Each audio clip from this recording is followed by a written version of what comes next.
Começamos. Boa tarde, professor Luiz, tudo bem? Boa tarde, tudo bem? Então, eu estou aqui com o professor Luiz, nosso professor de recomposição de língua portuguesa, tanto do nono. Quais nonos você tem, professor? Tenho o nono A, B e C. Tá, nesses todos você dá recomposição ou não? Não. Tenho o nono C do português e recomposição.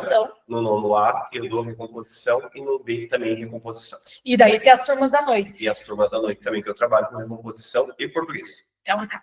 Esse é o nosso professor, ele tem trabalhado, colega nosso, um professor muito dinâmico, professor, assim, que gosta muito, assim, de novas tecnologias, né, de pensar o aluno de forma diferenciada, inovar, um professor super bacana, tá?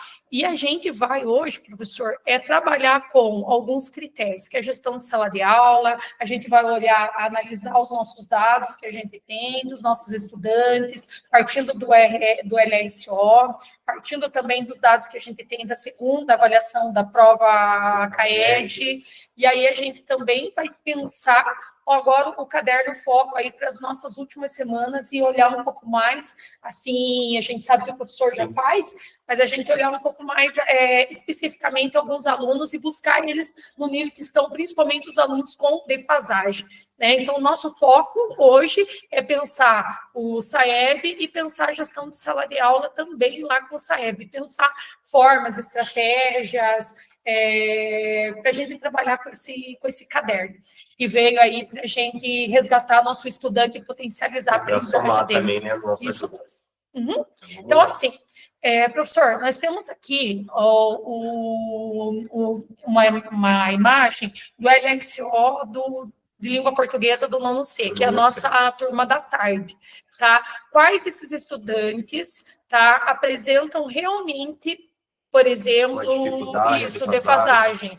Assim, olha, aqui eu já sei que nós temos ali, né, a princípio já o Vitor. Temos o Domini também. A Isabelle. A Stephanie, que ela vem na nossa sala de... Como que é o nome? De recurso, de aprendizagem no contraturno, mas a gente precisa focar nela também. Aí a gente tem aqui também, deixa eu ver aqui, o William, né? Inclusive, ele ficou até com notinha baixa, né? Ali. É um aluno bem complicado, né? Ele passar em estratégia para melhorar, né? E é um aluno que não tem condição de vir nem no PMA, né? Não tem condição porque ele é aluno do campo, né? Então, não consegue. A gente tem ali o Alessandro. O Alessandro também é um aluno que também apresenta muita dificuldade. E o Alessandro não é só dificuldade no aprendizado, é dificuldade também no comportamento. No comportamento, e traz já de casa também, né? Umas coisas que... Uhum. Então, a gente tem alguns desses, que acho que é os mais pontos de atenção, né? Dessa turma, né? E cada um é um ponto específico diferente que a gente tem que pensar para trabalhar, para evoluir esses alunos. Então, assim, nós temos aqui o nosso aí um raio-x. Como se fosse um gráfico, né? A evolução da nossa, turma. Isso. Daqui como um todo, primeiro, né? Uhum. Que é um retrato da nossa avaliação lá do CAED, primeira e segunda. Então, lá, ó, a gente viu, né? Olha um ponto bem positivo da nossa avaliação, que nós tivemos ali.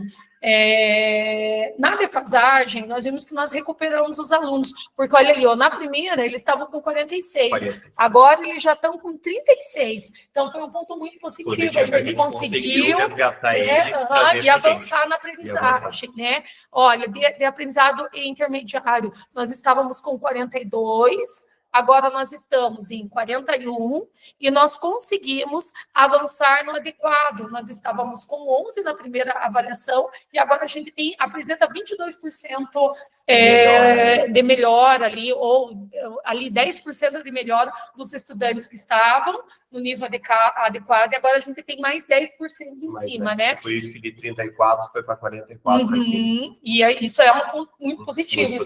Isso é do trabalho que vocês vêm desenvolvendo.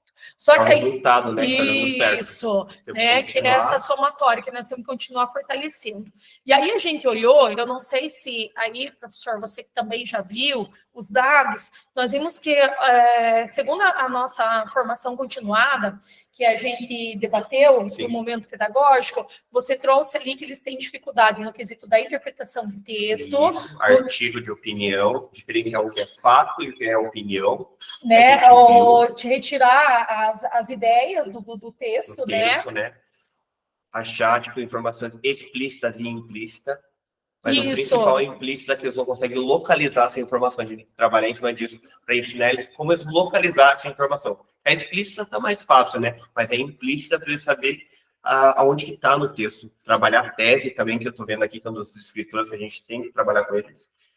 E é o descritor que está aqui também, né, professor? Isso. Que é o H7, que eu coloquei ali, que segundo essa segunda avaliação do CAED, né, é um percentual de acerto nesta habilidade, que é reconhecer posições distintas relativas no mesmo fato ou mesmo tema, que é isso que o professor vem, que eles apresentam defasagem nesse descritor, né, nesta habilidade.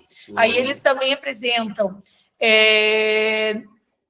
que é perceber o acerto, distinguir fato de opinião, isso, que é o outro, né, que está aí. Estabelecer a relação entre a tese e os argumentos também. São os dois escritores que eles mais apresentam, né, defasagem, né?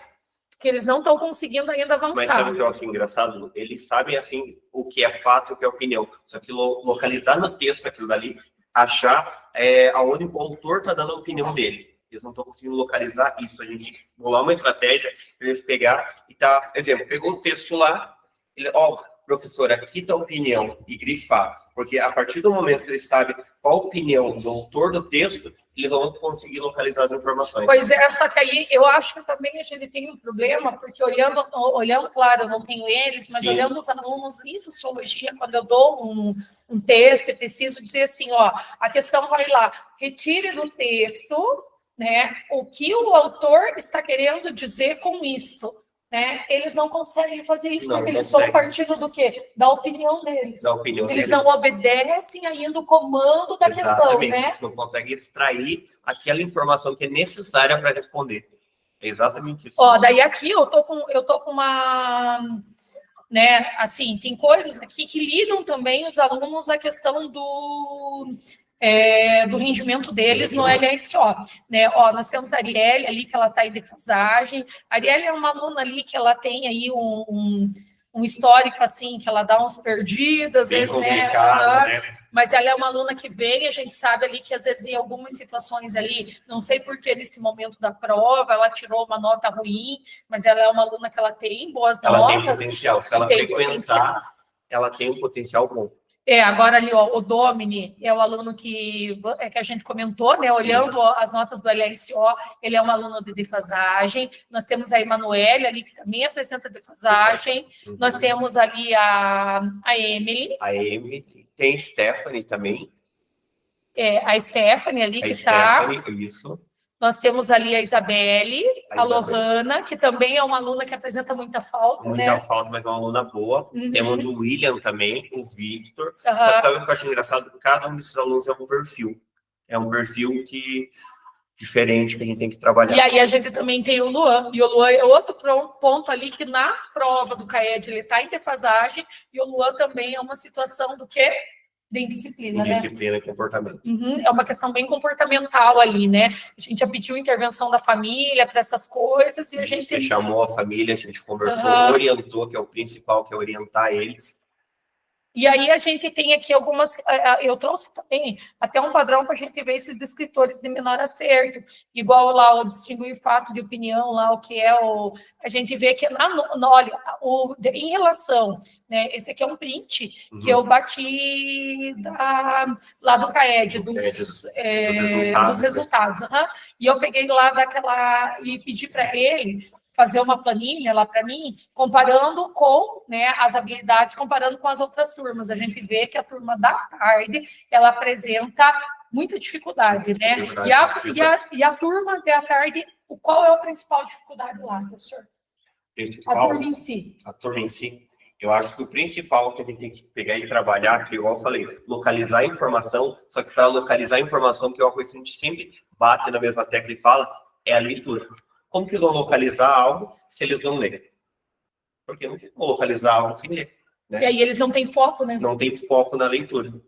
Né? E até no foco da concentração, né? Eles pegam, eles vão lendo, eles não param, eles não se colocam na história, eles não conseguem achar, igual a gente estava conversando agora, e você falou, a opinião do autor, entendeu? Como que eles vão pegar se eles não lerem, ou for sem parar, analisar, vão achar o que é o que o autor está falando lá, que está implícito, explícito, como eles vão pegar e analisar qual a opinião do autor, que eles não estão conseguindo localizar. E olha, eu estava olhando, que aquela foi da primeira avaliação, aqueles dados que a gente acabou de discutir, olhando aqui o Luan, né, Leonel Veloso, ele foi um dos alunos que ele apresentou melhoras, ó. Ele está no aprendizado intermediário, né?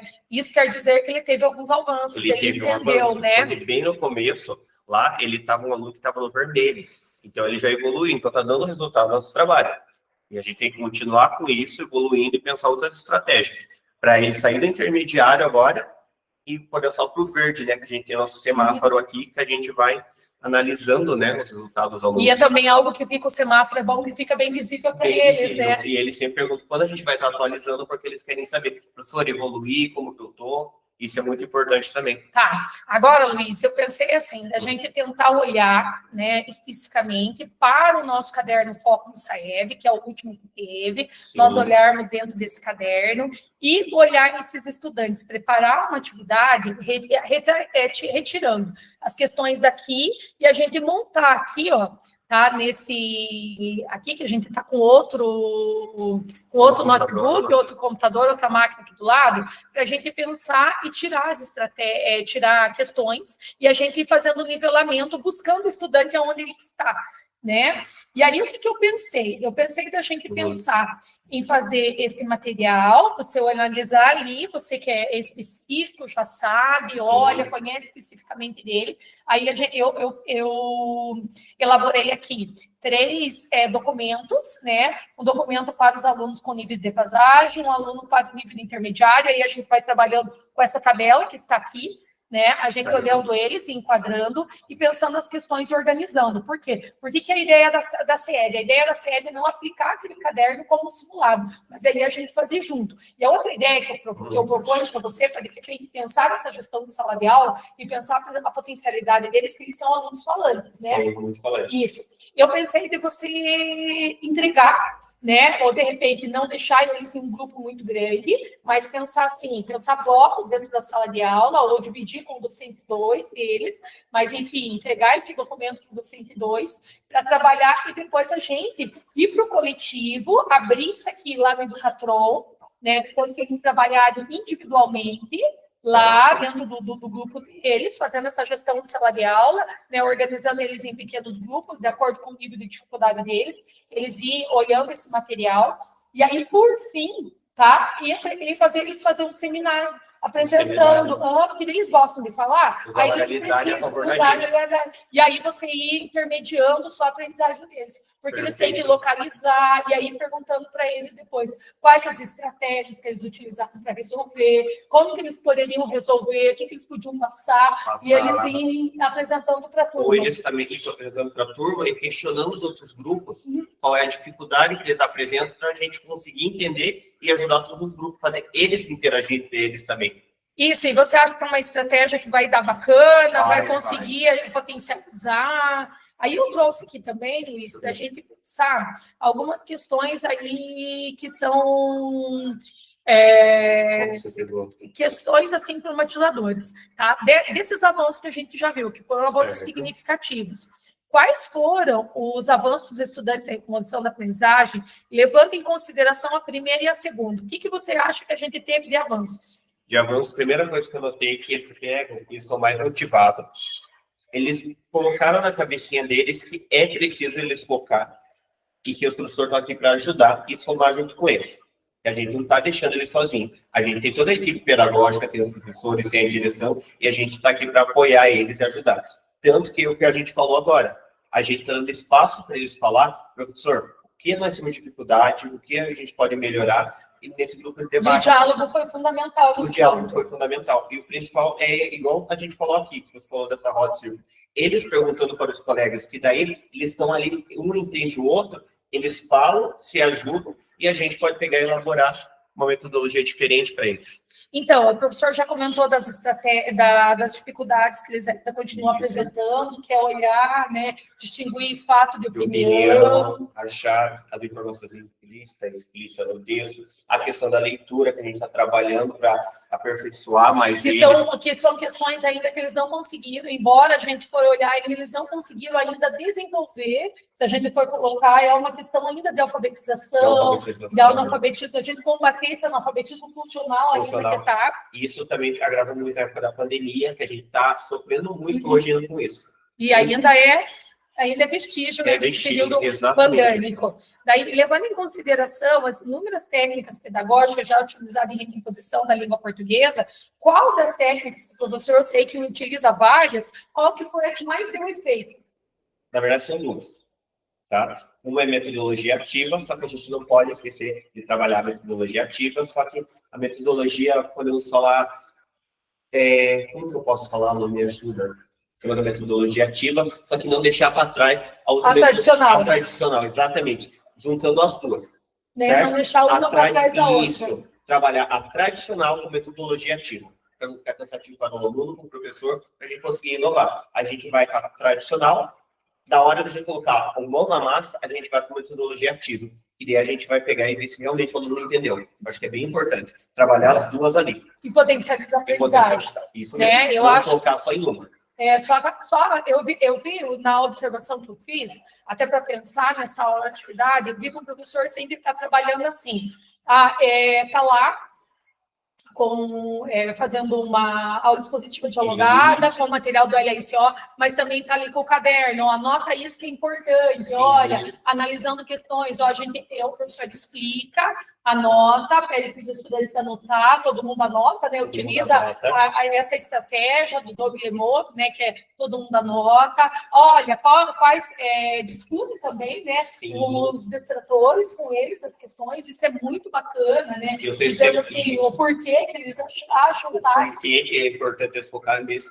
E aquele dia que você assistiu a aula, viu também que eu pergunto para eles, pedindo quem é a alternativa A, B e a C, e igual a gente conversou aquele dia, porque a gente tem que focar não só nos acertos, a gente tem que ver no que eles estão errando. Por isso que eu sempre falo, o professor quer ver o erro de vocês. Porque se eu não souber o erro, como que eu vou ajudar? Exatamente. Por isso a gente, igual você falou, a gente explica, eles anotam, usamos a questão que eles gostam de falar, eles levantam a mão, é a B ou a C, para a gente discutir. E a questão de vocês fazerem um trabalho bem em conjunto com a professora Patrícia, isso ajuda muito, né? Porque daí vocês nivelam eles, né? Tem usado já essa técnica de nivelamento, tira eles da sala, e tem um grande problema ali, que a gente já conversou com a professora de recomposição de matemática, eles gostam de colar nessa turma, né? Gostam de colar. Eles têm estratégias até para colar. Até para isso que a gente fez no salamento, né? A gente fez o salamento, a gente tentou modificar a ordem, separar os grupinhos, mas a gente tem uma dificuldade nessa questão. Porque eles olham essa questão, como que eu vou ajudar o meu colega? Ajudar meu colega dando a resposta, né? Exatamente. Não é ajudando o meu colega a pensar, né?